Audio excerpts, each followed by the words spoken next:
தானியேல் நேபுகாத்நேச்சாரிடம் கூறின வெள்ளிக்கொப்பான இரண்டாம் ராஜ்யம் பற்றி பார்ப்போம்.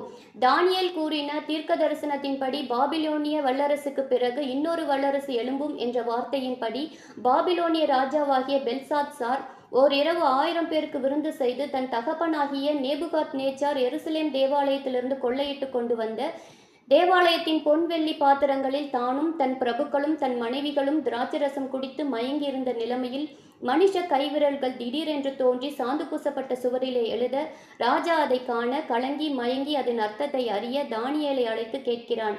தானியேல் அந்த வார்த்தைகள் மெனே மெனே தெக்கேல் உப்பார்சின் என்றும் அதற்கு நீர் தராசிலே நிறுத்தப்பட்டு குறைய காணப்பட்டாய் என்றும் உன் ராஜ்யம் பிரிக்கப்பட்டு மேதியருக்கும் பெர்சியருக்கும் கொடுக்கப்பட்டது என்றும் அர்த்தமாம் என்று கூற, அதன்படியே அன்று இரவே மேதிய வல்லரசின் ராஜாவாகிய தரியு பெல்ஷாத்சாரை கொலை செய்து ராஜ்யத்தை கட்டி கொண்டான். இச்சம்பவம் தானியேல் 5ஆம் அதிகாரத்தில் சொல்லப்பட்டிருக்கிறது. வேதத்தின் தீர்க்க தரிசனத்தின்படி மேதிய பெர்சிய அரசாங்கம் உலகின் வல்லரசாக மாறியது. இதுவே தானியேல் நேபுகாத்நேச்சாரிடம் கூறின வெள்ளிக்கோப்பான இரண்டாம் ராஜ்யம் ஆகும்.